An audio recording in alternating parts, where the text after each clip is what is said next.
Welcome everyone out there in YouTube land. I am Chad, your Metal Elf with Metal Elf Collectibles, your elf host with the most. And today on Metal Musings, I have legendary actor Dee Tails of Star Wars fame Hey, and so much more. How you doing, Dee? hey, how you doing? So glad to be on your show, man. It's been a while. Yeah.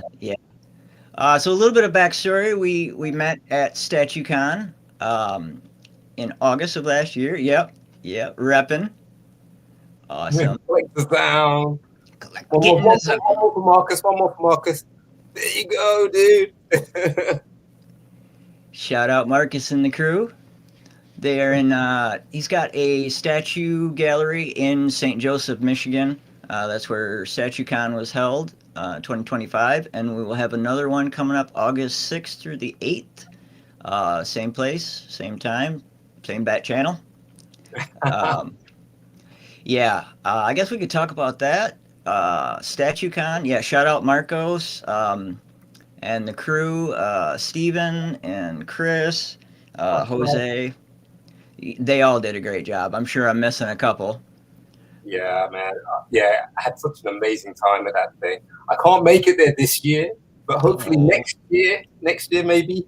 But yeah, we'll see, we'll see. But it's very, very doubtful that I can actually make it this year. But last year's was absolutely amazing. You know, it's it's I don't even know how to express it. When you're a kid, just to walk into a toy shop and to see one or two toys or figures and things that you like, and you think, oh, that's cool, and you just want to stay in that little section. This was the whole floor. The whole floor had all these statues, right? You had everything from turtles to Marvel to Lord of the Rings. Shout out to Weta, you know, and yeah, and Star Wars, of course. But and Star Wars. yeah. Um, but no, it was absolutely amazing, and I'm so grateful for Marcos for allowing me to spend 5 minutes in that place. I'm grateful you came, man. I've joked with quite a few people. They're like, "Oh yeah, D's cool." I'm like, yeah. I guess we probably spent at least 3 hours chatting over the weekend. Like, you're my Yeah, brother, man. and then at the luncheons, the bookends, you got. That was the title given to us by one of the dudes there. But no, that's cool. It was just an amazing experience to meet so many people that are into the same things like that. Like I never knew that world existed the way that it exists. Yeah. I'd seen a few statues here and there at a few conventions and things on display, but never to have actually been in a place like that and to meet the makers themselves and the artists is just incredible. And the guys that are responsible for all the press out there, you guys, Oh, absolutely amazing. well, thank you. Yeah, it really was amazing. As Jomo said, shout out Jomo, the Watcher. While we were chatting, he said, "Man, like he had attended StatueCon the year before, and he's like, I'd loved it. He's like, this has renewed my faith in humanity." Oh, Um, and at the time, I was kind of like, I don't know, but I'm still kind of glowing from it. It was it was an amazing time to see every like walk of life, every financial from top to bottom, people talking about their private jets.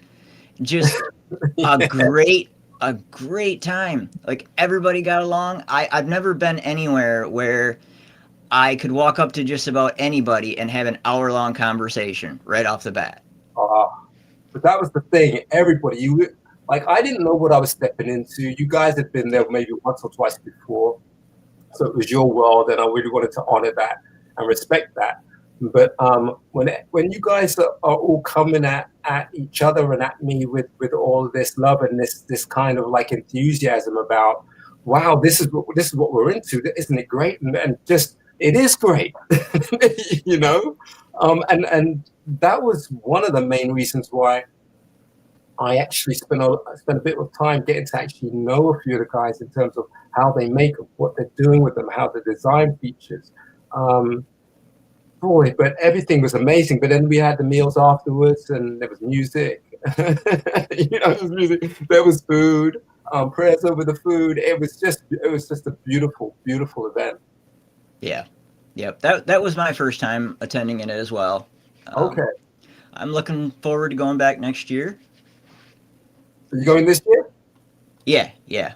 Yep. Okay. Okay. Hey JSS, thanks for stopping by. Oh, there's Critical right there. What's up, No. Critical? He's our bookend guy, right? Yes, He sir. coined the term. Sir. Appreciate it. Yeah, I'm definitely looking forward to it. I've not really been around statues like that myself. Just a few here and there, or like at the comic shop, they'll have, real small scale, like the Yeah. PVC ones. And I watch videos from the other guys, but I didn't get it until I was right in front of them. Yeah. You That's know. the thing. That's the thing. So many scales to look at. So many franchises to dip into, and everyone dips into a memory you have of that. There wasn't one thing there that was on display that you hadn't come across, or you hadn't seen as a kid. Yeah. So that you see it in a figure form, statue form, and the guys who actually make them and paint them, and it was just amazing. It just felt so, yeah, it felt honored. It felt like the whole event was VIP, you know, and the conventions where you only get a few on display. Oh, you guys are out there. We're in here with all this stuff. It was just really cool. Critical, such a good time meeting you. Yeah, so much love. Thanks, Critical. Same, man. Same. Yeah, they had every kind of thing you could think of on display. It was amazing. When you went, were you like a fan of a specific franchise? Well, I know we like them all, but was there one in particular that you were interested in seeing? Um, I like the horror and superhero stuff probably the most. I'm a big fan of the Evil Dead, so that big Prime One Ash statue was amazing. Oh wow, yeah, yeah. Yeah. I At first I thought I might have had my eye on a couple of Ninja Turtles and things like that, this size.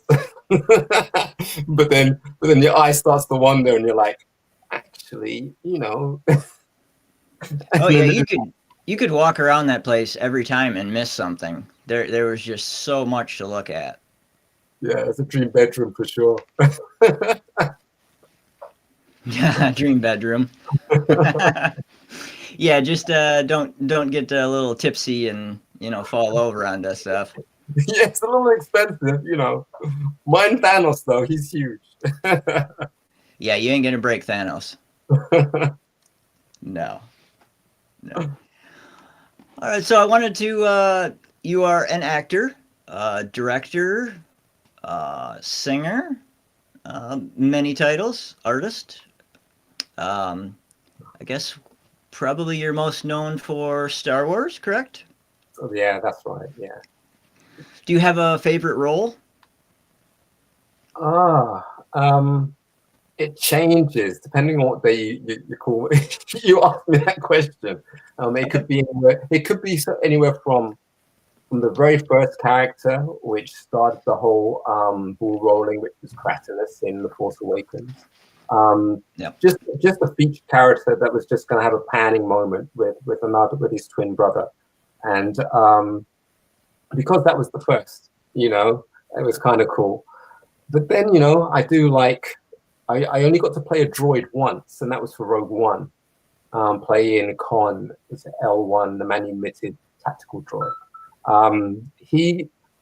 His little story in Jeddah was really beautiful, and I got to spend some time, just improvising with like the kids that were there, because we didn't know when we were actually going to be in front of the camera, because it was well known and documented that Gareth Edwards was one of those cameramen that likes to shoot films in a guerrilla style, where you just don't know what you're capturing. So I would make sure that I always had maybe a 30-second routine that I could keep repeating if it ever came through that way. But yeah, and I never got to play a droid before, but that suit was beautiful. Oh, that suit. Guys like us, you would make a perfect droid. Okay. the people don't know this guy's as small as me, right? It make a perfect droid. But it was just the opportunity to play that droid. It was beautiful. But then, I had a great time on Solo playing a villain who's part of the Kessel Run called Quaital Site. And Han Solo, to make the Kessel Run in 12 parsecs, he has to rip off Quaital Site to do it. So this movie says. And I got to be that dude that got taken down by the Mother of Dragons. Ah. I love. I've seen. I self-admittedly, I've not seen all of Star Wars franchises, but Yeah, there's a I've lot. seen. Yeah. I seen you in what, the Acolyte? You had a role, right? Yes, I played Senator Chewont, as in so what you want, named after a Beastie Boys track. Yeah, that was probably the last role that I did. It's really small, really quick, really brief. Yeah, I barely remember doing that compared to the others, to be honest. But yeah, I think when I was doing that, most 95% of production were working on Andor the second season. Oh, okay. Yeah, and when I was doing Acolyte, it was probably within the last month of filming or something like that. Andor season 2 was really good. I gotta say. I haven't seen it. I mean, I'm glad that there's something for all the Star Wars fans out there. But the 12-year-old in me is like putting on that. It's like watching Downton Abbey set in space. It's like, you know, Oh, the kid in me just wants to be entertained, just wants that fairy tale. And yeah, there is that other half of me that says, okay, now how did we get here? How did we get into this? It gets into the minutia. But I'm sure at some point I'll probably sit down and watch that. oh yeah. The first season, yeah, I wasn't sure I was gonna watch the second because I was with you. I was kind of falling asleep with a lot of the just like nature scenes playing out, and I'm like, okay, yeah, it's a beautiful planet. I get it. I would even take the mantle that they throw at you saying, "Oh, you're just too old, just set in your ways." Yeah, I am set in my ways. I liked what we got in '77 and Yeah, onwards from that point, and even the prequels and even the animations, and I like the first 2 seasons of Mandalorian and things like that. same. But that child in me hasn't grown up. That child in me watches Sesame Street and doesn't say, "I want that explained. I want to know how Bert and Ernie met." I don't care, right? I still watch it as that kid that I was years ago.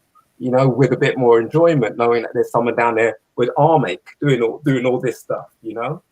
Um, but yeah, and that was part of the magic too, working on Star Wars, getting to meet guys that had worked with Jim Henson, Uh, and worked on some of these movies, like Don, who did the animatronics for my face on The Acolyte. He played the ghost of Christmas Present and Christmas Past. I think that's what they're called. But the Santa guy, the big giant guy, jolly guy.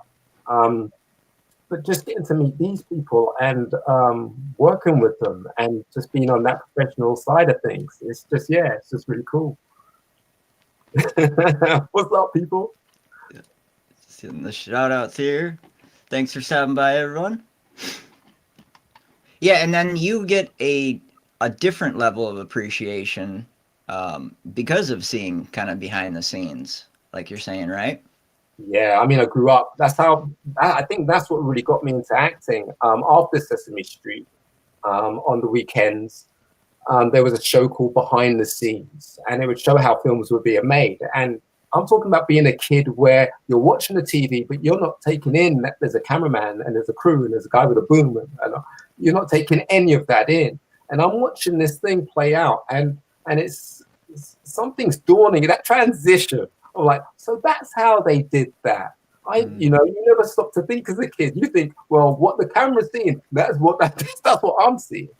And one of those moments was, I remember seeing Dune with Patrick Stewart, the making of that, and thinking That was just blowing my mind. And then one weekend, there was a total weekend that was dedicated to Star Wars, and I saw Miss Piggy and Kermit in a swamp.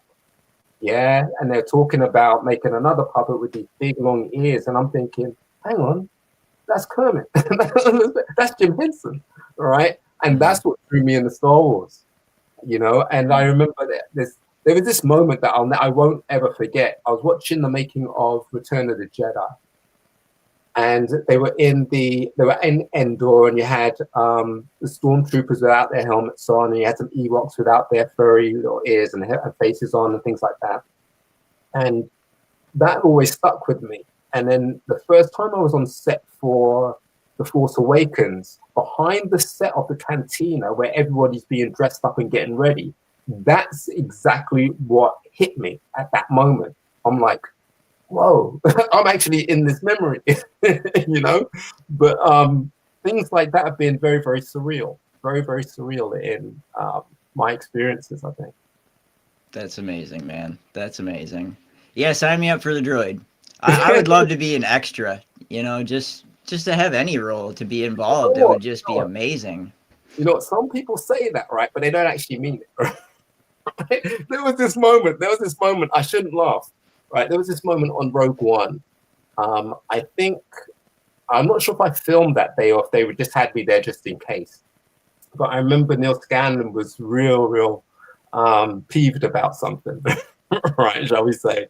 Okay. And I'm always in the vicinity where I hear things. And one of these things that I heard that he actually told, he was actually telling everybody at that point, but he was saying, can you believe it? There was a competition, yeah, that thousands upon thousands of people entered to be a stormtrooper in this movie. And the guy who won came in and he didn't last 30 minutes. He said the suit was too uncomfortable and then he went home. Okay. Right. So yeah, so it's not for everybody, but it is for those people that like, well, man, I know you've got to suffer for your art. You know, and just to be in this thing, yeah, I can do that. You know, and I think that's one of the major things I discovered about working in the CFX department.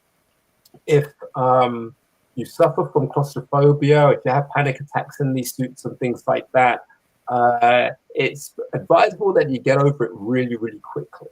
Yeah? Because that's one of the things that they look for. If you can get over it, then you're solid. Yeah, because you just overcome this hurdle and you know exactly what that hurdle is. Your sensories aren't always there. You're not always going to be able to see. You're not always going to be able to hear. You might have to rely on someone speaking to you in your ear saying, turn 3 o'clock and walk 5 paces and stop.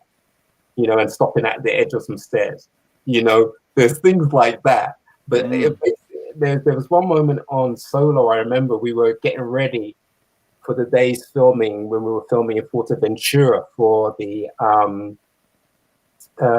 fight scene between, oh my goodness, the Cloud Riders, yeah, and Ride and Boss's crew. And one of the stunt girls had a panic attack. Now, as the stunt team, they're good at what they do because they're aware of everything around them, right? From the eyes, ears, they just know balance, everything. When you restrict everything from their breathing to like a little hole in a mask and 2 little plastic eyes with cut holes in that would still steam up, and you've got to focus and you've got to know all of this and not be able to see down, not be able to see there unless you're looking, yeah? Yeah, you've got to be able to deal with that. And instantly, she had a panic attack. And then I spoke to her and I sat down with her and I said to her, that's what we deal with on a day-to-day basis. We'll be there to look after you, and we all look after each other. And she finally took a few deep breaths or whatever, and she overcame it. And we got paired up in a lot of scenes, I think, because of that, in the desert. But those are some serious things. And even in the dress up, getting ready, one guy fainted, you know, in the heat. Yeah, the dude didn't have a mask on. I had a mask on, right, and then they had to have a sack over it on top of that, right, because we were in disguise. You know, when I don't know if you've seen the movie, but when Han Solo and Beckett and Kira and Chewie had that standoff in the desert, and you have this lineup there. I'm in that lineup, so we're in disguise, and it's not until I take that off that you see I'm one of these lizard face guys, and the other guys are an Abednego or something, or whatever, you know, and the Cloud Riders. But seeing that, you know, did, you know, make the wheels start turning in terms of not taking for granted the training and the understanding that you have to have in these suits. You know, you have people on hand, 3 or 4 people, you know, dressers of one kind or another, and one person standing there with a fan just in case, you know, and one person to take you out in an emergency just in case, you know. So if you're getting overheated, then you get the fan. You might have seen it on the behind the scenes, so it varies in terms of what kind of costume you have. But on a hot day, it's quite appreciated. Oh, I bet. I've seen like portable AC units that they brought on set before. Yeah, Like, yeah. Well, when I did mine, that was strange to say. That was what, maybe 8 years ago or so, or 10 years ago. But now I'd hope that they would be fitted. Most of those costumes would be fitted with that. But you know, they like to cut their costs. Very true. You know, keep it real, man. Keep it real in that suit. Authentic with cardboard and some duct tape or something. Yeah. Yeah. Be surprised. Yeah. I'm a big fan of special effects myself. I've been a cinephile since I was a little kid, and like I had a book about movie special effects. I think it was from like the 70s or 80s, but it still sparked my interest. You know, watching the old black and white movies, and then I'm looking at the book, and they're like, "Oh, this is a model, and this is how they do it," and it's just wow. Look, Like, 70s and 80s, yeah. That's those are 2 generations that have something to teach, right? And it's called inspiration, yeah. yeah, innovation too. Yeah, absolutely, absolutely. But there was this thing I saw. I saw like the making of some of the Dukes of Hazzard, you know, back in the day. and I didn't realize that half of those stunts were models. Yep. Model cars, and it stands up. I'm like, Fast and Furious, you're wasting too much money, right? Because the stuff looks real, you know, and I'm still buying into it, and that's just the opening the title sequence. I'm just like, you know, enjoying that. I did a movie review panel last night. Shout out pop culture philosophers. We did The Day the Earth Stood Still, 1951. I love that. I own that. Nice, nice. Standard right there, sci-fi gold. But watching that, like the opening sequence of the flying saucer coming down, you know, this is 1951, and until like the saucer actually hit the ground, it looked amazing. And I'm like, you're spending hundreds of millions of dollars on CGI, and they had this crap down with painted and how they put it together, you know, 75 years ago or whatever. Yeah. Like, you know, that's to say you're talking about being in that generation of like 80s and or maybe 70s and 80s, right, and a little bit in the 90s, where you're getting to see some of these older films like Clash of the Titans from, you know, from I've forgotten his name. I'll remember his name. But you're seeing this stop. Ray Harryhausen. That's it. That's it. You're seeing all this stop motion, but you know, in the movies, you're seeing them in your TV shows. Yeah, in your little cartoon, little kids things for kids. So this thing is being played out in your peripheral, you know, in terms of, oh well, I expect to see it. It might appear in a movie and whatever. Oh, that's what it is. But when you're a kid and you see an adult interacting with it, yeah, and they're acting with these bones that are sword fighting and things like that, let alone giants. As a kid, you buy into the whole fantasy. Now, when you're talking about these ships. And you know, I used to get that with Flash Gordon reruns. I got to add the reruns. Yeah. You know, barely. Let's not date ourselves too far. But then imagine how George Lucas saw that. Good point. You know? And he was a photographer at that time, not a filmmaker, but he's thinking, well, if you just change the background and you just, you're simplifying it, but Egypt was changing the whole field of special effects and visual effects. But it all came out of that generation and those generations. I mean, that's why I think, we're hardly seeing any of the new stuff. It's just like, oh, let's just try and remake that, and they didn't grow up in that area to know what to do with it to remake it. That's true. It's hard to be inspired when you're not really a fan to begin with. Yeah. And I think that's what we have over quite a few people, in a sense that, you know what, if you're not showing me new stuff in the cinema, I still got DVDs. I still got movies that date back to the 80s or the 70s, But you said black and white movies too. I'm a huge fan of Laurel and Hardy. Absolute huge fan. I mean, I know about Buster Keaton, and those guys that were legends, but Laurel and Hardy, they just floor me every single time. They just floor me. I love that. I guess I'm probably more of an Abbott and Costello guy. But, right. Yeah, for sure. Three Stooges, man, all that stuff. And George Lucas was heavily inspired by The Day the Earth Stood Still. Right. And out of that, I watched the documentary about ILM, and they made all that stuff. He's like, okay, this is what I want, figure it out. And like Phil Tippett and Stan Winston, was he on that one? I think so. Yeah, I think Stan Winston. Like those guys, man, it just blows me away. Who's the other one? The horror guy, Tom Savini. Oh, okay. I met him.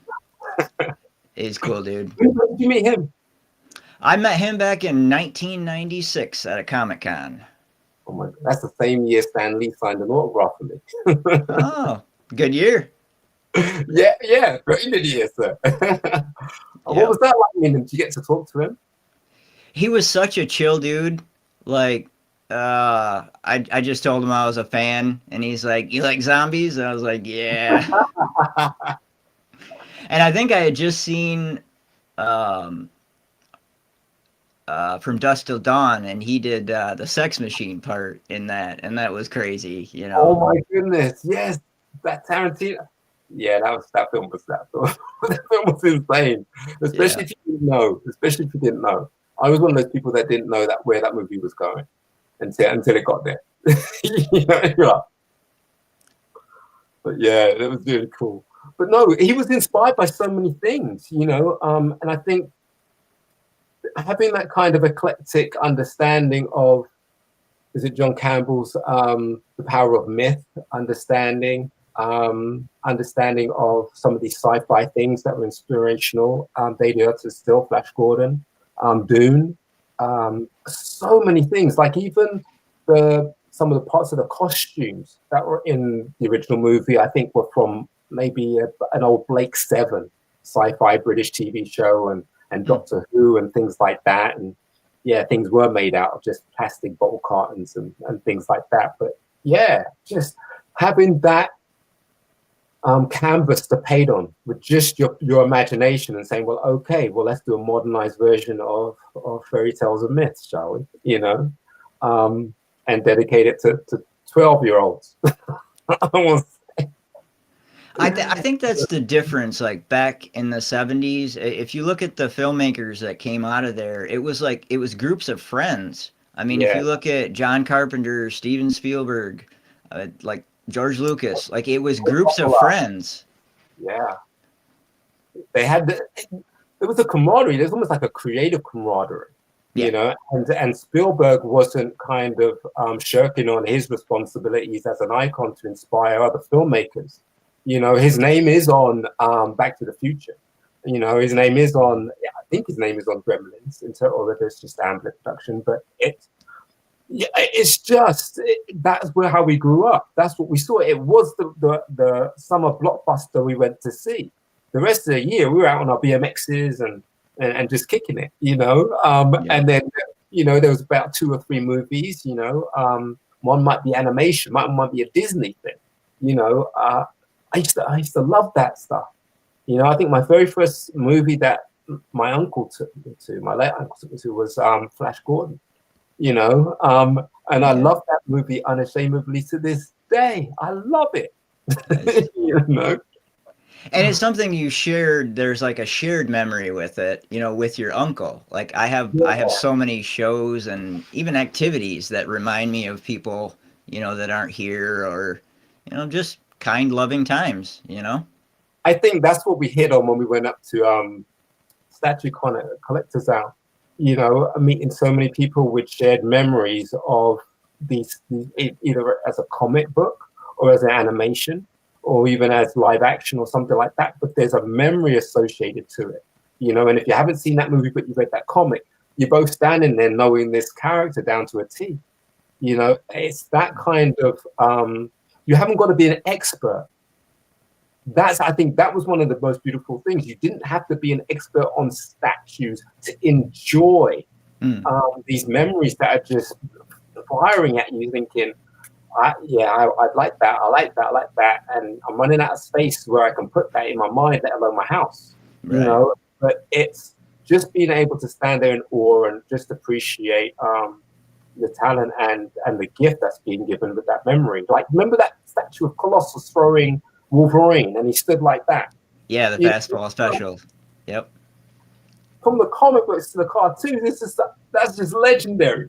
you know, it's Yeah. just I love it. That's But straight up 90s nostalgia X-Men right there. yes, yeah, and see, that's it. They're not all just current statues in terms of franchises that you're into as well. So it's like from Star Wars to Marvel.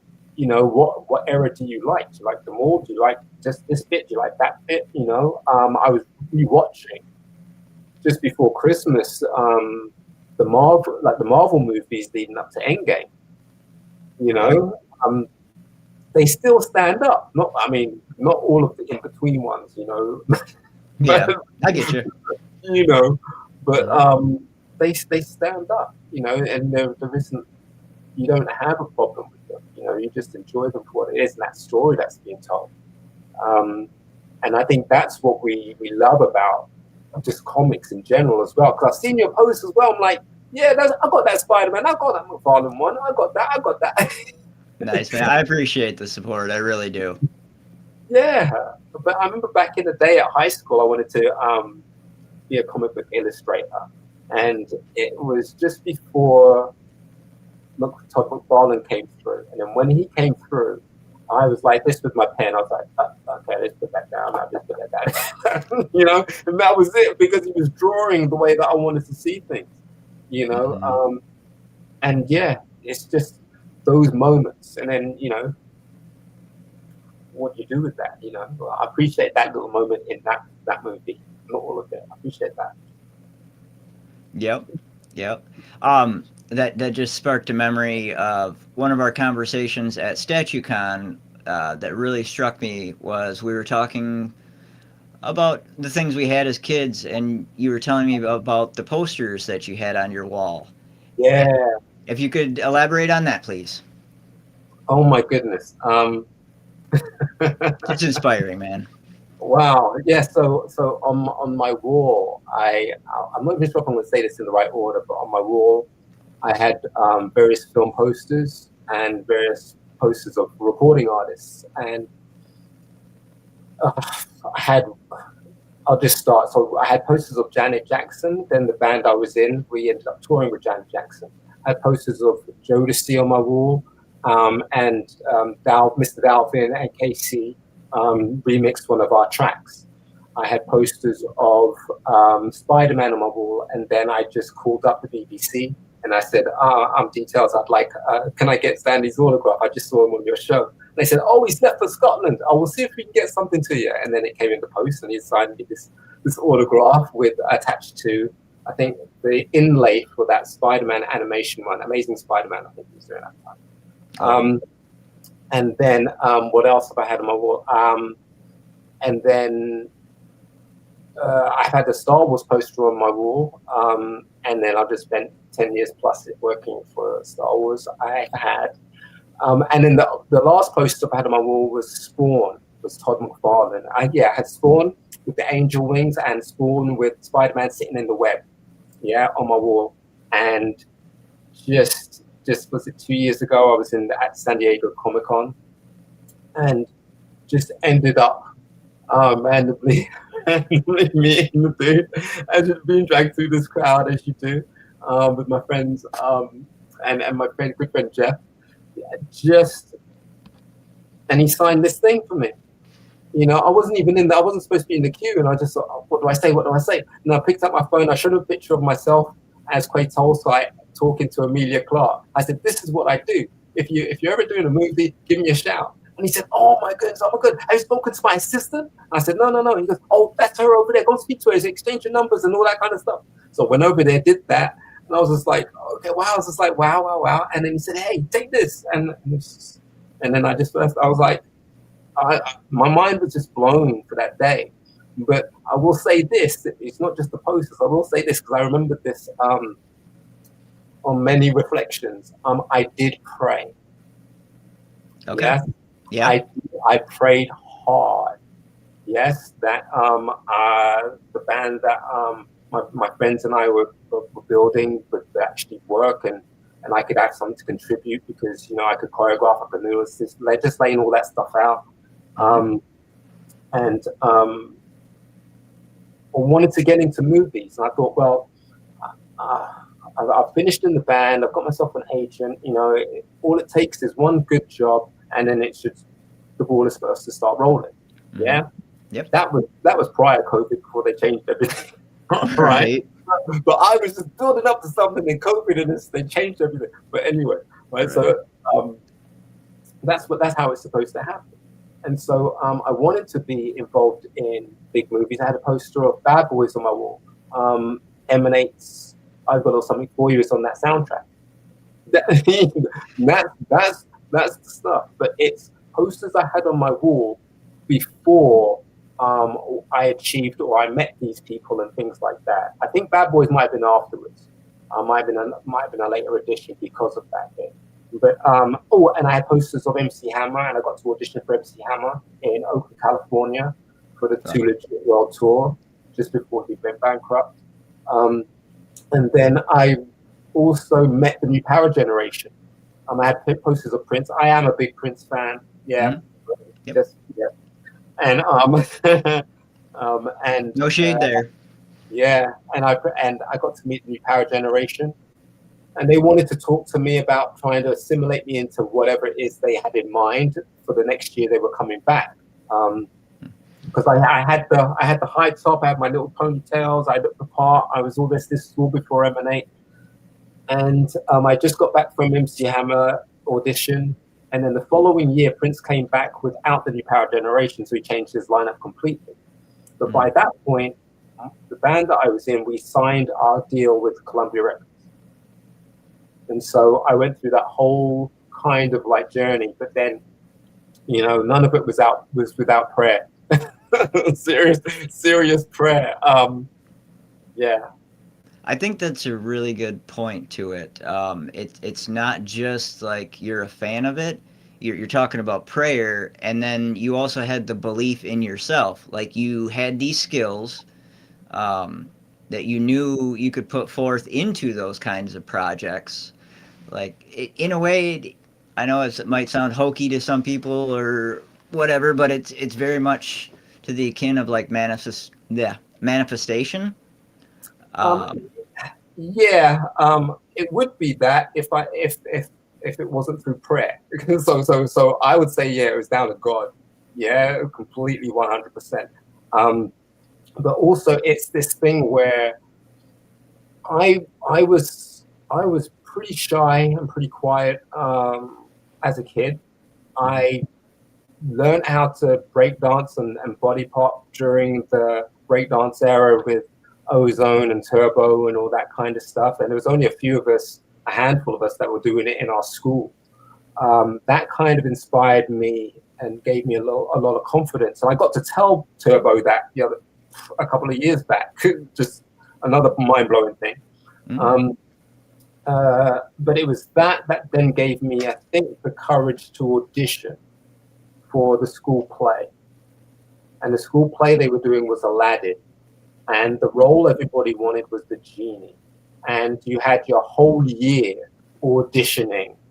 Um, yeah, most of them, 35% for this genie for this genie role. And Wow. they were playing it all cool and all this type of stuff. And I'd grown up watching British comedy, and a lot of British comedy. There was one British comedy called "Are You Being Served?" and it's by this guy, and he has this catchphrase, "Are you being served?" And he's very camp. Mm-hmm. And you've got to imagine this 10-year-old that just wants to be an actor, yeah. And everyone's auditioning and playing this guy is super cool, a genie or whatever, blah blah blah. And I just come out and say, "I'm the genie of the lamp," or whatever, and it just floored. It floored the whole year, yeah. And I got that, and the fact that I could remember my dialogue, that blew my mind as well. So yeah, it was those things. But it's a thing about going from there to actually watching the behind the scenes and understanding those behind the scenes as you're growing up as a kid, you know, and then you're acting on stage and you're realizing, oh, I'm doing what people actually watch on TV, or they're watching what I would normally sit in the audience and watch. I'm actually doing it, Yeah. you know. And then it became more about giving them what it was that I wanted to see on the screen. And that was quite profound, because that's just something that's been dawned on me while I'm talking to you. Yeah, that's not a soundbite, right? We're gonna clip that for later. I'll send it to you. Yeah, but it was that kind of inspired me to want to give every time I was on stage, and then to want to get into acting. In the States, you have like the Actors Union, and you need a certain card or something. You belong to the union. In the UK, there was the Equity Union, and way back in the day, to get an equity card, you needed contracts. To get contracts, you needed an equity card, right? And you couldn't get jobs without either one. So you would have to try and sneak in where you could, try and get one job and say, "Oh, there you go, I got that job, and here's my contract." And that would go towards getting this card so you could work in the industry. I found that there was, it wasn't a loophole, but it was a perfect hole for me, because if I got contracts as a dancer, I could use those contracts to get an equity card, so then I can go to my auditions and so on and so forth.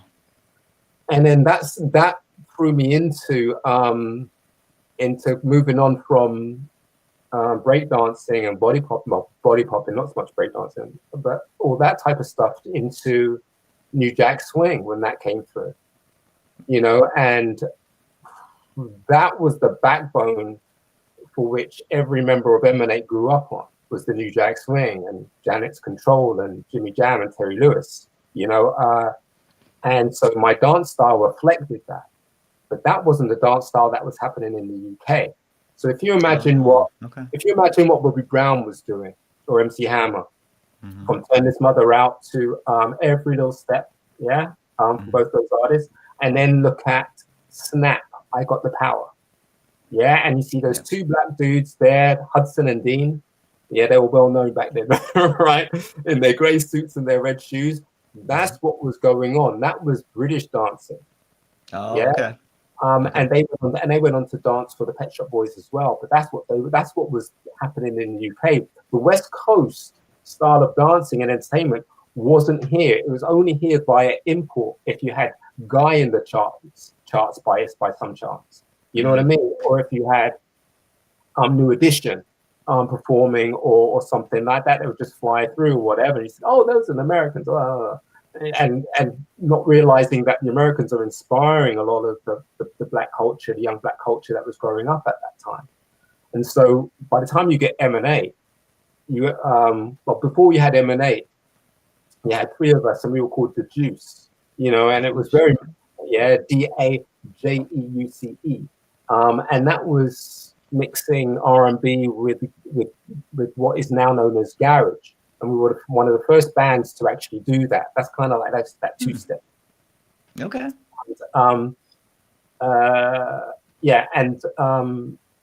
that was basically kind of like a guy setup, because you had K, who would end up being in the band, and you have G, and then you had me. So I was going to be the choreographer, and we were going to dance in the routines, and I was going to do some raps and stuff like that.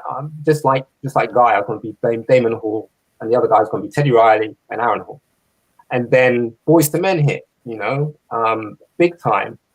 And in the background, you had Mint Condition, and in the further backfield, you had Jodeci. Now we were in a Jodeci, yeah, while Boys to Men were end of the road in and winning people's hearts and blah blah blah blah. We were like, no, Jodeci, we're into that, and I kind of implemented that look when it came down to the 4-piece, when the label decided, no, we want four. Mm. And so the styling and the imagery and all that kind of stuff came from there. And even when I had a track that was a bit too poppy to kind of like choreograph something to, I remember putting on a Guy track and choreographing, I think it was If You Only Let Me In, one of our singles. I choreographed that to one of the Guy tracks and then started to put the routine on that because it was way too poppy without a remix or anything like that. But yeah, we thrived on the live shows where we could actually throw down and actually perform to some of those remixes, like from Jodeci or Montel Jordan. Montel Jordan did a remix. Oh, that's awesome. I've checked out the Emanate stuff. That first album is a banger. Like, you guys were ahead of your time. That I've got a little something for you. Like, it's an earworm in a good way. Like, I'll just be, if I listen to that song, I'm singing it the rest of the day. Like, going around, I got a little something for you. Like, love it, dude. Love it. Yeah, I can't say I missed it when we stopped performing. Okay. In a sense, because we performed that so many times. Oh yeah.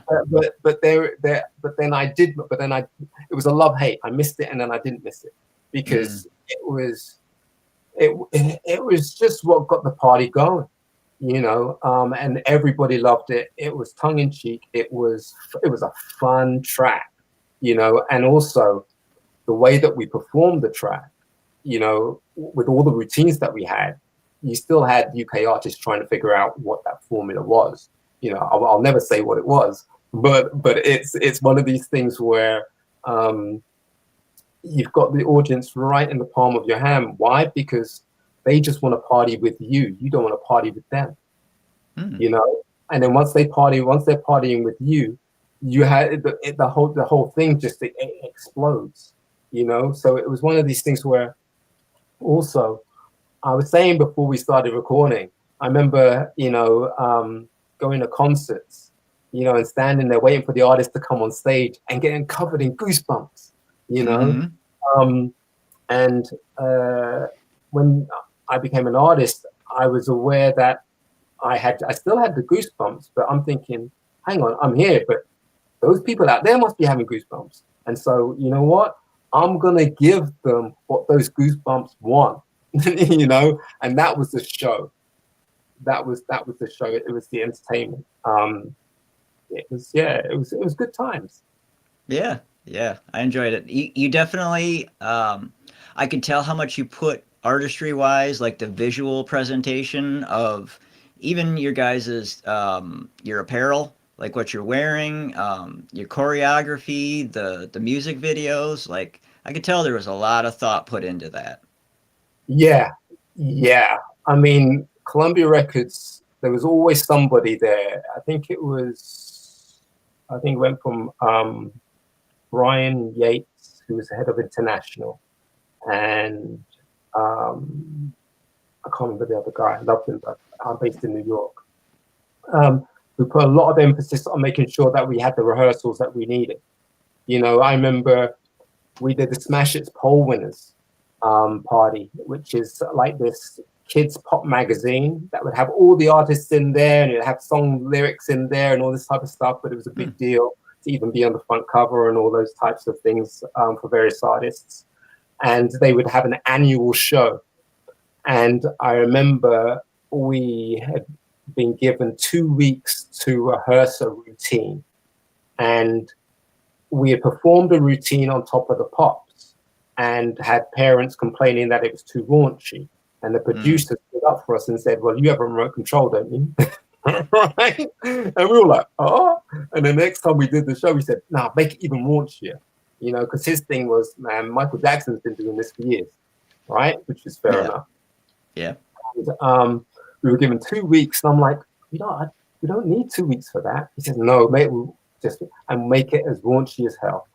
And so it's like, well, if you want it as raunchy as that, then I'm going to have to get 4 girls in. So I got 4 girl dancers in, and the image that we were dressed in all in white, right, and white puffers. And when you're on a stage like that, that's kind of split into 2 halves because the next act's going to be set up, whether it's going to be Take That or E17 or something like that. The moment that you have on stage has to have as much impact as possible. Now, the routine was raunchy.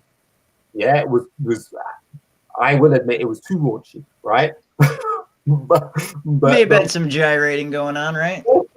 Yeah, but everything I did, I'd seen Hammer do. Right. Yeah, so yep. a lot of my flair that I put on these shows were from Hammer and from Prince. Yeah, and from the new power generation, the Game Boys, which were the 3 guys that were with him during 23 Positions in a One Night Stand and Party Man. Those 3 guys, and what I'd seen them do, because I got to work at that concert. I worked at Wembley Arena. Side tag a little bit. I worked at Wembley Arena for years, and I remember working at that concert and got to see him perform 9 times. Oh, cool. So every time I saw an artist or whatever, it had some kind of imprint on me. Mm-hmm. And so all of that element was in the show. And then we got there to perform it, and then the guys filming the show said that's too raunchy. It said it's too raunchy for that time of day. The girls have to dance over there, and you guys have to dance over there. And I'm like, and we were 2 weeks. 2 weeks. We didn't need 2 weeks. He gave us 2 weeks to put this routine together. And yeah, we didn't really have any support from anybody. He said, don't do it. Yeah, you have to stick to the normal routine or whatever. And so we went into the dressing room, and all the eyes were on me like Tupac said, yeah. And I said, look, it's live TV. What they gonna do? Yeah. And that's what we did. We did that, and the cameras came away because they hadn't rehearsed the shots. Every time they came back, they caught something raunchy, which they didn't want to catch. Yeah. The crowd, and when they panned to the crowd were losing their mind. You know, and yeah, it did cost us an award on that show. It did cost us an award, that performance, Best Newcomers. Oh, really? Yeah, but I will say to this day that it was worth it. It was 100% worth it. Yeah. Okay. But yeah, that all of that stuff, just all of that creative stuff, just flowed from the concept. Like, I remember we wanted to have a video, especially for Pathway to the Moon, which is a ballad, which is in black and white, and we shot it somewhere in London in an empty swimming pool, and had some models there and glitter falling. And it was a ballad, right? But we had this concept, which was exactly the same as the Rolling Stones. And the Rolling Stones did a video where it was all in black and white, and they were giants. I'm glad, Jeff. Hey, lots of love. Yeah. Thanks, Rico. What's up, And, Bobby? And the Rolling Stones, they did this video where it's all in black and white, and there were giants walking through and all over New York City. And we were like, we want to do a video like that, right? Yeah. And that's when we found out that pop bands in this country, we do this. You know, this is going to be your limit. This is going to be your cap. And so while a lot of our videos and things like that couldn't be what we wanted, our performances would have to compensate for that. And so we made sure we sang live on top of BBs that we had on the ADAT if we had them, so that we could stack all of these vocals on top until the end of the song, and then those drop out, and then you just hear us completely. And that's something that I'd learned from finding out how New Edition recorded their live sets.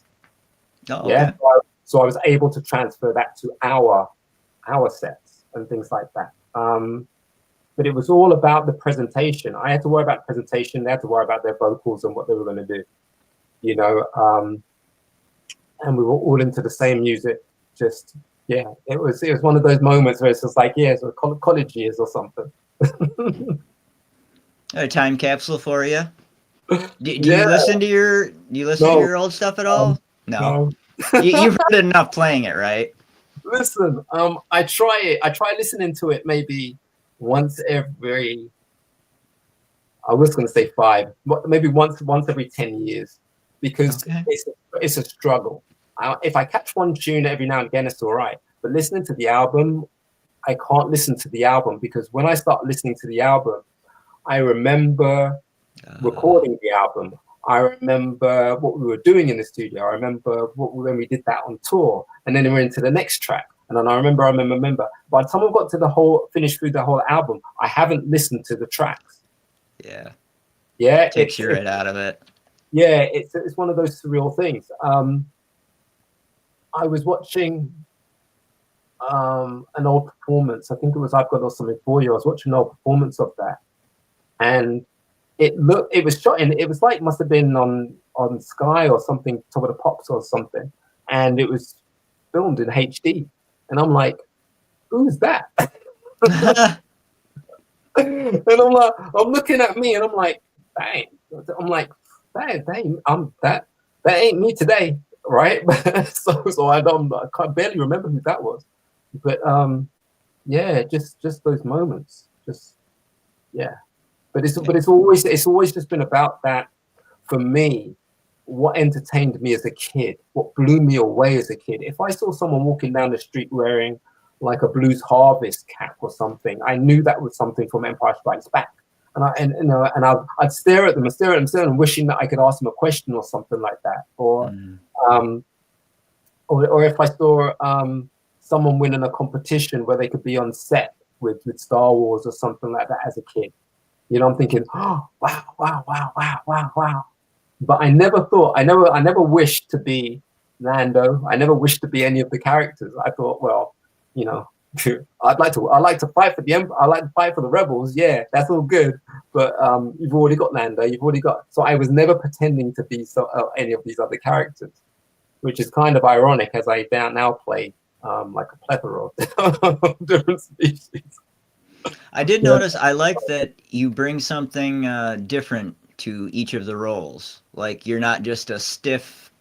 Like you have certain actions for each character. Like they're different. It's not all the same. Yeah, but that's kind of like it's the training kicking in, but it's not really thinking about the training kicking in. You know, if first of all I'll be shown an artist's image of the character and be told, oh, they're kind of like this, kind of like that. I'm like, okay, so I get in that headspace a little bit. Then I will either see the foam head or see the costume and get to put them on. And once I put them on and I move around a little bit, I kind of gauge with the artist if they're there or the creator if they're there, how much movement do you want from this person, or what do you see this person's, this creature's main physical attributes being, whether they walk really stern and really confident, or whether it's a bit more lighter than that. And I find a space in between, and then take that costume off, give it back to them. Who knows how many times I'll get to try that on? Maybe 2 or 3 times. Maybe for a month's worth if it's a droid, you know.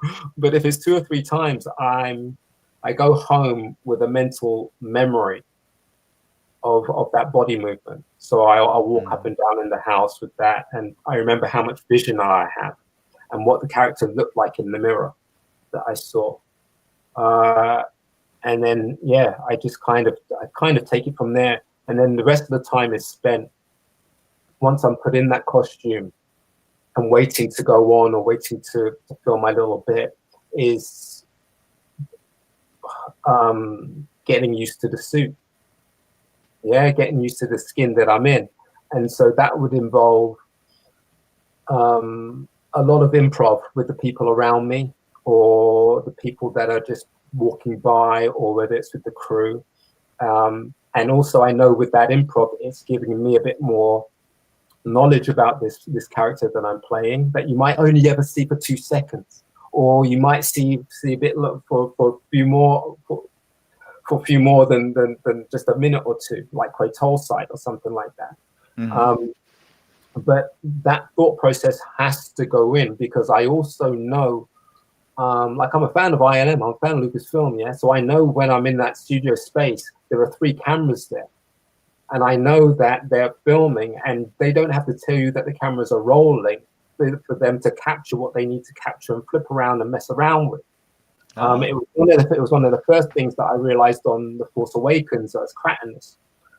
If you look in the visual dictionary, Tom Bell and I, who plays my twin brother Prashi, we've got shoes on our knees. So we're small, but our body lengths and stuff are a little bit distorted. Which is what they wanted that size factor to be. And so I'm sitting at this table playing with Tom, and he's got his shoes on, I've got mine. And then the wardrobe girl comes and takes the shoes, and I'm like, I'm fighting for these shoes. And I'm like, well, this is part of my character. This is what's going on. And also there are 3 cameras in this room. And that's when I knew that she didn't know Lucasfilm. Because she went and asked if the cameras are rolling, and they said no. And she came back and said, no, they haven't been capturing anything, and then came and took the shoes. And I'm like, okay, all right. Now, in the visual dictionary, we're there with the shoes. In a couple of the behind the scenes things, you see us sitting there, but you don't see the shoes there. You know, there's a couple of seconds in one of them where you see me playing around with the shoes. I'm sitting there and I'm holding my toes or whatever. Mm-hmm. But that was a learning process for me as well, in terms of while I'm building up this character, everything that belongs to this character is part of my own responsibility and my own continuity. Yeah? So we watch these movies sometimes and we're saying, oh, look, they are a mess. Look, his collar's out, now it's in, or whatever. And you say, I'm one of these people that I want to be responsible for from head to toe. You can have someone there, but I'm responsible for that. Like every time Quaitol's side was given the keys, I called it Quaitol's side. Every time I was given the keys, I knew exactly how I was wrapping it around my hand, how it was going to be every single time. You know? But it's those things that I want to imbue, because if I don't know when they're going to capture a moment, I want whatever moment they capture to be gold. Yeah. So from the time they say go, whether it's on Rogue One and they're giving us maybe like 5 minutes of just constant movement. Yeah. Now that varies. You might be in a suit like Ian White was in. I think the character's called Mora, which is like this white, furry, Bigfoot type thing. Yeah. Okay. He can run around in that thing, yeah, for a minute, maybe, but he's going to need some oxygen or some resuscitation afterwards. Yeah. Right. And so in that space where you're working out how long you're going to be in that suit for, as well as who you're interacting with, as well as what routine you're giving yourself, all of that stuff just falls into place, because it's just like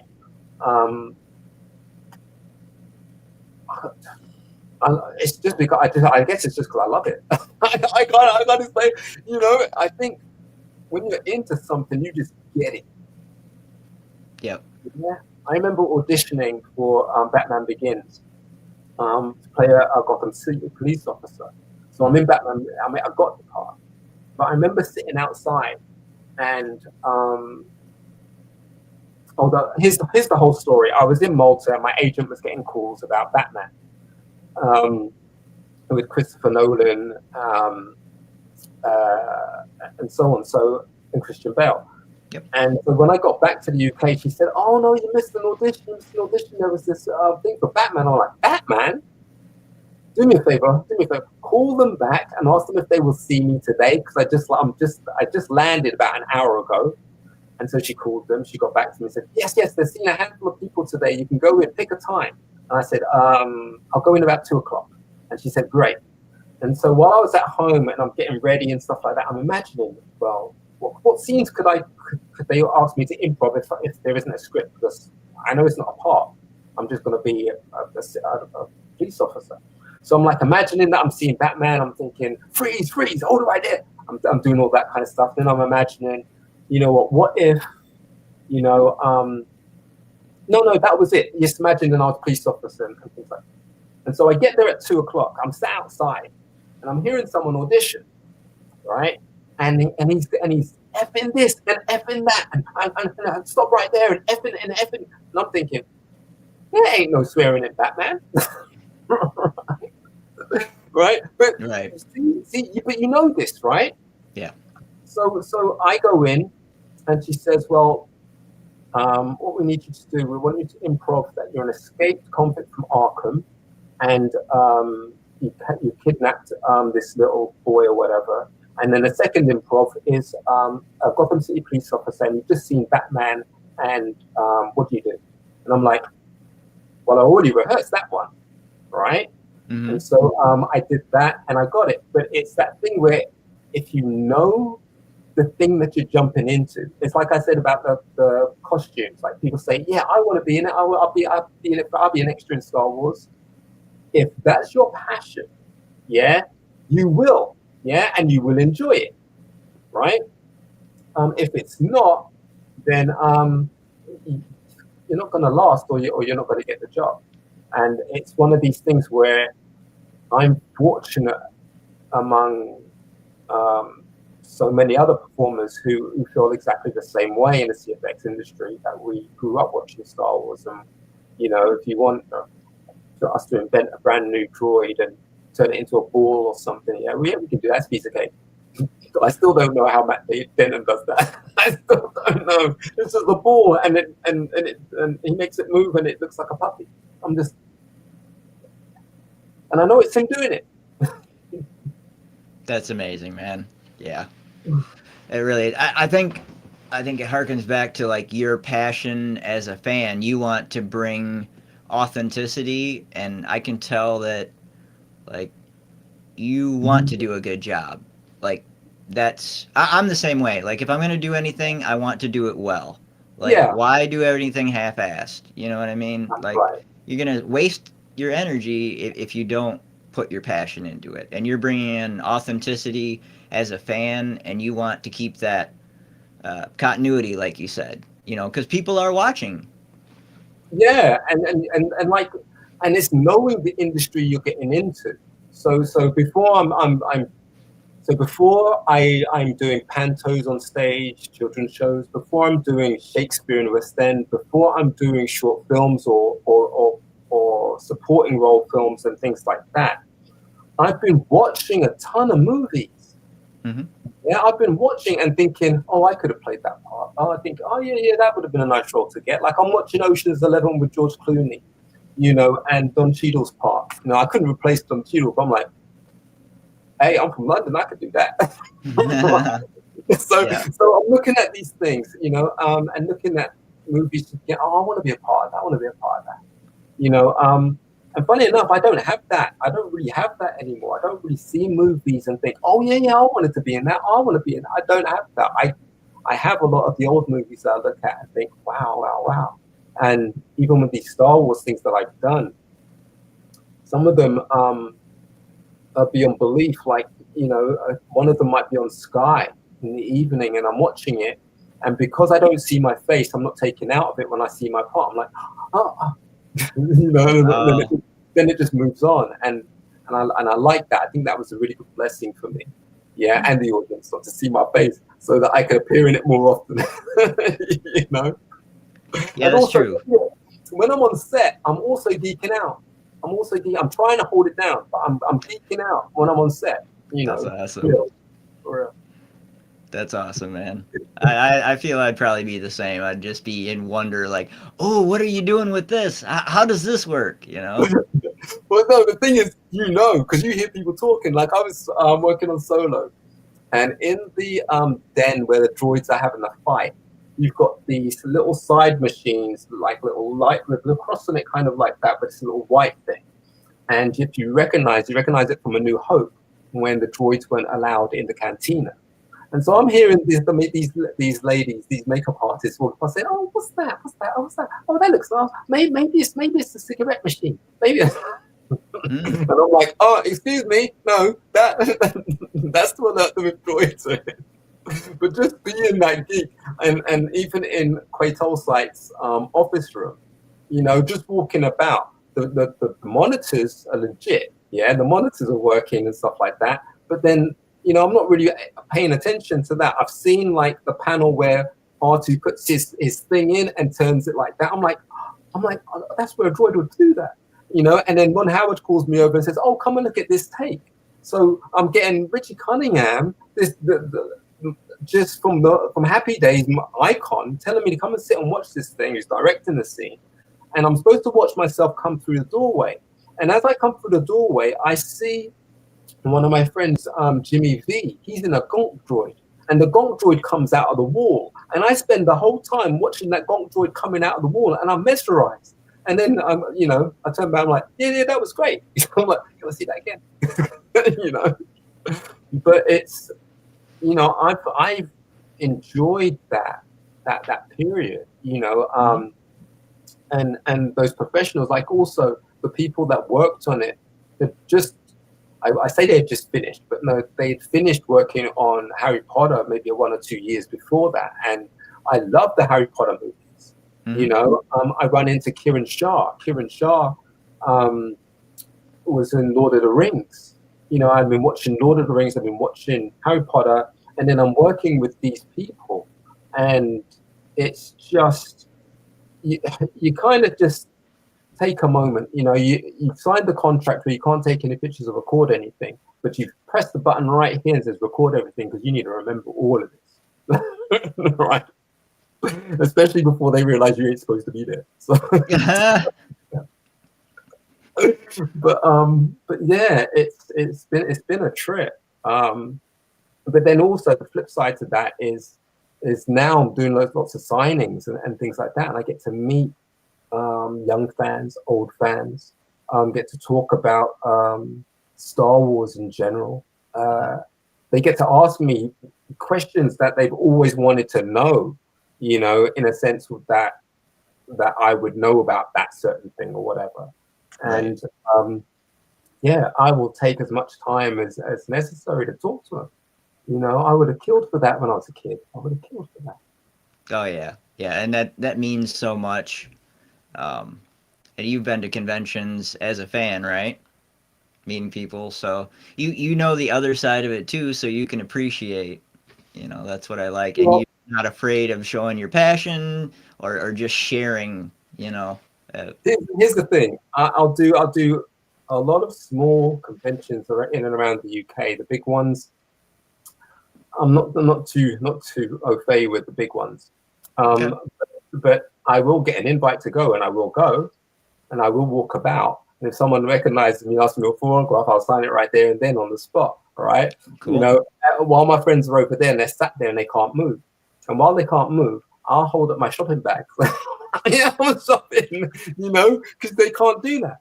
Right? I'm free. You're not. And then I remember at one of the conventions, I got to spend some time with the droid pit, with the droid crew, and I know them from on set. So I'm hanging out with the droids, and I'm enjoying the event as a customer, but also as someone that works in the industry. So I remember meeting my friend Charlie, who now co-presents on Explore the Force podcast. So just, for me, if there's a distance between me and meeting someone, it's a bit too much. There's too much of a distance. Okay. I'd rather be accessible to be able to sign and do these things. Like I've got one coming up in Scotland on the 21st and 22nd of February this year. And that's Capital Sci-Fi Con. And that's that's like for a charity, and it's a beautiful charity too. It's called Chaz. which is Children's Hospice Association Scotland. Hmm. And so, all that money goes towards families spending quality time with their kids while they have them. So I was like, oh man, you know. That's awesome, man. That's heart touching, you know. Well, Really. that's the whole. I think that's for me. I think that's been what I find being my responsibility. Is to give back. And be within an arm's length of somebody. If someone wants to self-healing himself, all that type of stuff. And if they want to ask me a question, I'll take as long as it's necessary to tell them. A lot of it, yeah, it's weird, isn't it? Because a lot of it is like you treat people how you want to be treated, and I've always wanted someone from all these movies that I've been a fan of. I wanted these icons, whether it's the characters from Tron, or whether it's Mr. T, from the A-Team, or Michael Knight. I would have loved to have met these guys.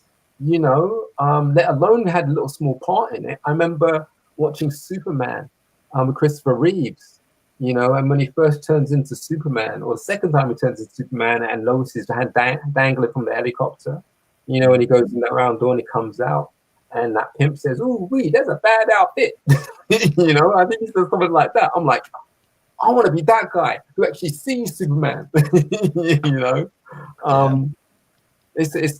a lot of that, and I think it says a lot for the generation that we grew up in. We still like all that old stuff. It still stands up. Oh yeah. Is there any projects you would still like to work on? No, no, not really. I remember the last thing that I really wanted to work on and really be a part of before it well and truly got buried was Pirates of the Caribbean. Okay. Yeah. I love the writing. I love the humor. The acting and some of the things have been a bit dodgy. Not from Johnny's point of view or whatever, but there's been some dodgy areas in some of the later movies. But just to be a part of that, because that reminds me of Oliver Reed's Three Musketeers. From back in the day. Those movies, it's just genius writing, and the comedy in the writing. It's set as a period piece, but it's almost like a farce, in some places. But I grew up watching that, and then I'm watching the first couple of Pirates of the Caribbean, and I'm recognizing the writing style, is hysterical. I might be the only person laughing in the cinema that gets that joke that's been said, but I will enjoy that joke. Yeah. Mm-hmm. I think that was probably one of the last ones. Oh, maybe Fantastic Beasts. See, and both of those got. Because of Johnny, just about. Yeah, both of those Johnny had left. Yeah.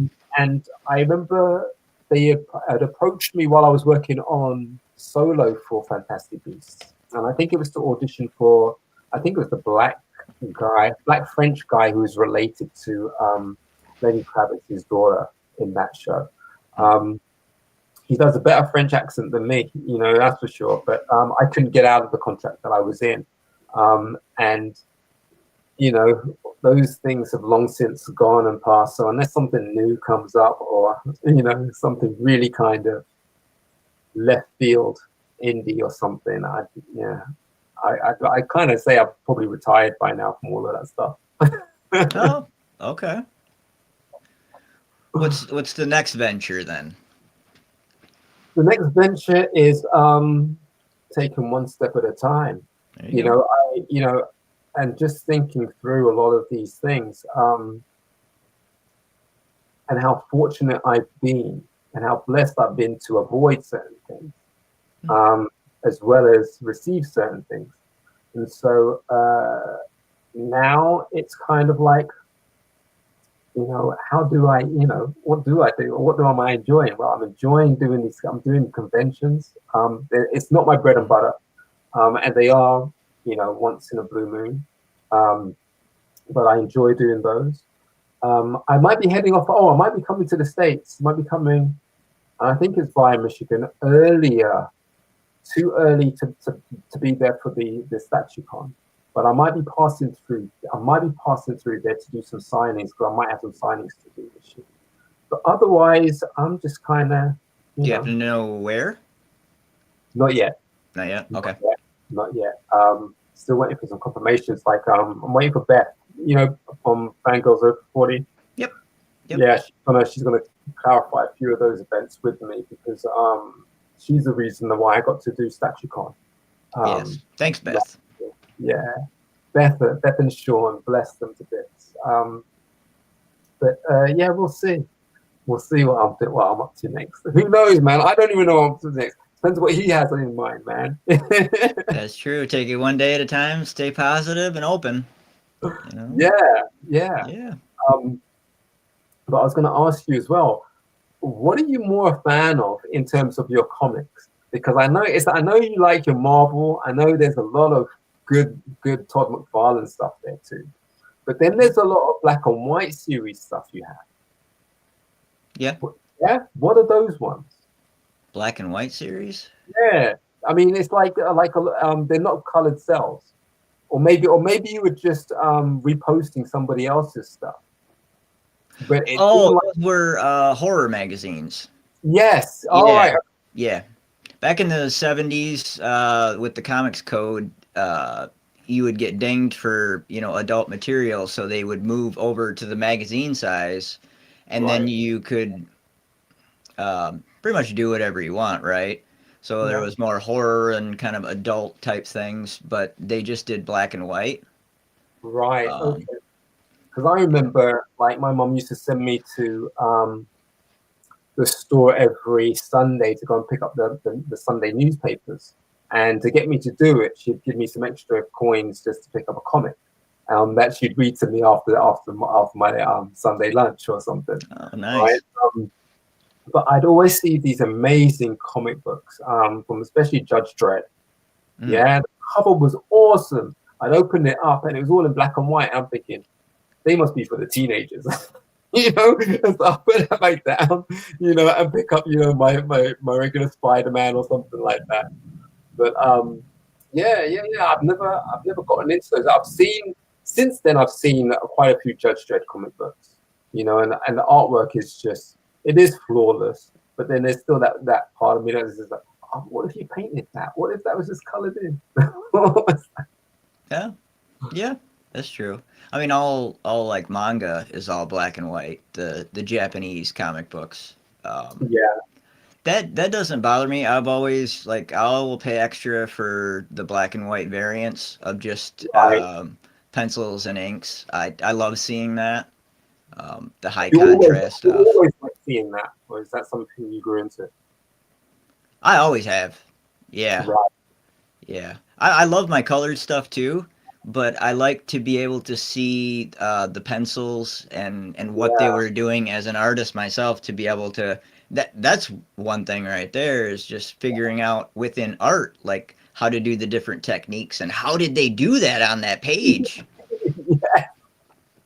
Yeah, and it's like they fill a whole page and there's not one part of that page that hasn't got something in it. Do you know what I mean? From various line strokes to multiple line strokes to where they're putting the density in, and it's just, yeah. I mean, yeah. I think I have enjoyed watching the last two Judge Dredd movies, from Stallone to Stallone to what was that? Who was Carl Urban? Yes, he was good. Yeah, that one was good. Underrated. Yeah, I think they finished filming that. I can't remember what it was, but they finished filming that or Safe House with Denzel Washington when I went over to South Africa to shoot a Nescafe commercial. But I remember it was around about the time of the World Cup at that point. And they were still reeling about, Judge Dredd. they mentioned Denzel Washington's safe house because it's Denzel Washington, right? But otherwise, talking about production and what they had been working on before, or what they filmed there, they were raving about Judge Dredd. Hmm. Okay. Yeah, I like Judge Dredd. A lot of those covers, Brian Bolland, amazing artist, man, amazing. They had great artists on that for sure, and the themes that they brought. I mean, I guess yeah, you were correct. It's more for teenagers. There's that dystopian kind of like law enforcement, um, raging against the machine, if you want to call it that. Right, right. Those types of themes in there. Yeah, see, those things I didn't get into till I was a little bit older. Right, right. Yeah, you identify with that more after you get beat down a little bit in life. Yeah, yeah, yeah. Yeah. The system, man. I am the law. Yeah, it'd be nice, but Yeah. I'm not. Oh, but just in a lot of their design, and I think also with that transition from comic book to movie, the art and the wardrobe, everything just seemed to fit. I mean, Stallone's one was really Hollywood. It was entertainment and stuff like that. Um, Hmm. but the Carl Urban one was pretty solid. But yeah, see, and I'm drifting back into those days. Let's talk about Demolition Man. I'm talking. We're talking about. It's Hmm. just that's where a lot of our entertainment was, and a lot of things that inspired me. Like also from the little things, like on Buck Rogers, and you see a guy in a metal suit called Twiggy, and then you'd see multiple people in suits in Muppet Show and Sesame Street, but then you'd see them in Battlestar Galactica as Boxy. Remember that Boxy dog kind of thing? At some Mm. point, this kid had this robotic dog type thing, but it was a guy in a suit. Um, but yeah, I've always been aware of those things, but then also aware of how they translate. So even if I'm on set, if I'm amongst the people that I'm supposed to be acting with or acting opposite, there's a level of performance that you just dial into and you just do. Yeah, it's not like you stand there and say, well, can I get the director over here? Can you ask me how you want me to perform this? And blah, blah, blah, blah. And that's what I mean about whether you know that stuff that you're jumping into. Mm. Um, it's like, a really good director where like knows nearly everybody's job on set. It's kind of like that scenario where what it is you've got to dial into. If and these people, they've paid money for these actors and actresses. Paying them more than they're paying me, right? So you know what? I've just got to dial. I'll give 100 because it's guaranteed they're going to give 100. Yeah. Another amazing moment was on Solo in the Sabak scene where Lando's having a card game with Han. Donald Glover, he's aware of how many people are underneath that table. Yeah. And in takes when they're talking to him, he's talking to the puppet. Yeah, Mm. they're under the table. They're watching a monitor. They can see what their puppets focus on, whether they looked at the guy in the right way or whatever. And so while they're talking to him and stuff like that, he'll look at them and he'll talk to them, and he's just, you know where you are in Star Wars. Hmm. Yeah, I think it's cool. I think it's one of those things where when you see these things magically happen, like even things that give you these emotional butterflies, whether it's in Revenge of the Sith, and you're feeling it for Anakin, you're feeling it for Padme. There's always an alien not too far away. There's a droid not too far away. True. It's Yep. it's kind of you become part of that world building machine. What do you think about the future of Star Wars? Oh, that's an open ended question, isn't it? It's loaded, right? Yeah, because that's been a question for a very long time. Right. Before today. It's been a very Mm. long time, and it, I think there's only one person who knows how to figure it out, and that's the person who made it. Um, but there's this thing where it just echoes in my heart, where it's just like, if God gives you a talent and He gives you something, yeah, so profound, you're able to survive off it for the rest of your life, and you sell that for any price, yeah, you will deserve to see it burn, Mm. yeah, Yeah. because it will never be what you would wanted it to be. Like Star Wars, it might take off, it might carry on doing as good as it's doing, or do better, or whatever, and stuff like that. But for the guy who sold it, it'll never be quite right, you That's a know. good point.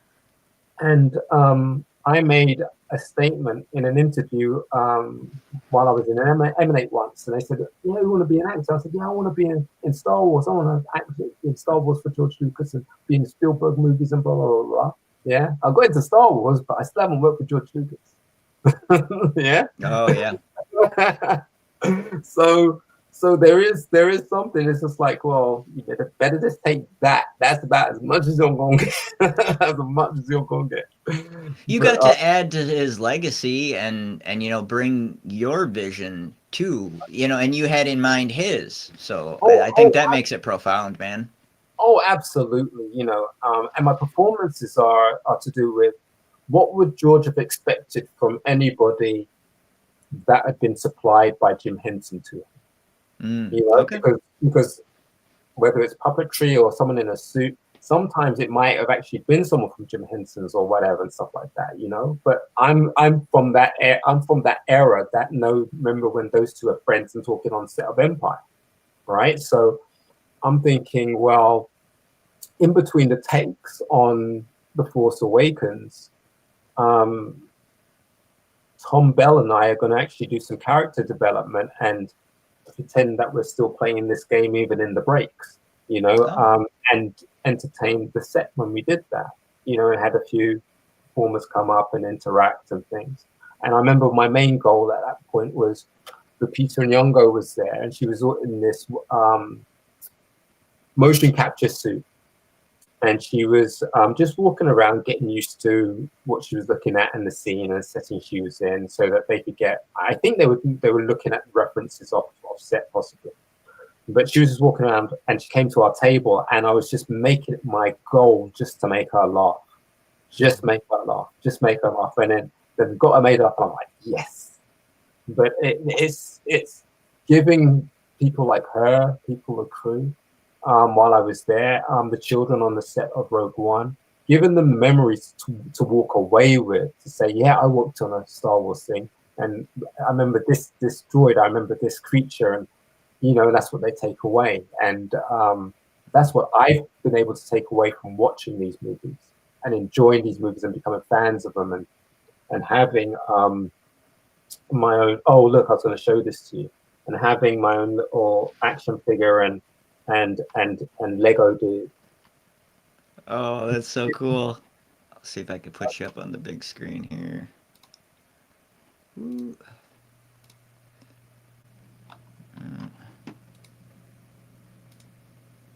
Ah, there we go. Yeah, that's quite Ah, crazy. very cool. Like, is that a mini brick fig? Yeah, The Legos? yeah. It came with the Falcon.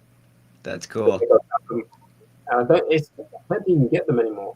But also, like, the action figure, it's quite rare, and I kind of dig that because I remember when Boba Fett's character was quite rare. So I'm Oh, like, yeah, I fit into that genre. that's But awesome, man.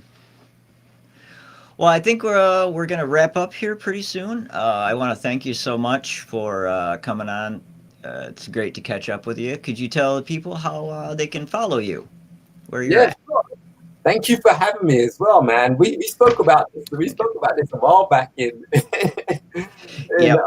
at the StatueCon, right? So yeah, this is. Thank you so much. You can catch me on Instagram. I'm under DEE_Tails, TAILS _official. Yeah, D_Tails_official. Yeah. And I'm on Facebook. I'm mainly on Instagram, so that's my jam at the moment. I kind of peruse through whenever I get bored. But Facebook, I'm hardly on. My Facebook page, you'll identify me because it'll be a Daffy Duck picture on the front. But yeah, Instagram is where I'm at. Awesome. Well, again, thank you so much. And for all you watching live and on the replay, I appreciate the support. You could be anywhere Thank you. else and you're hanging out with us. Thank you very much. And if you're not, please subscribe, leave a comment, let me know how we did. With that, we will be done for today. Thank you all. Appreciate it. Peace. Peace.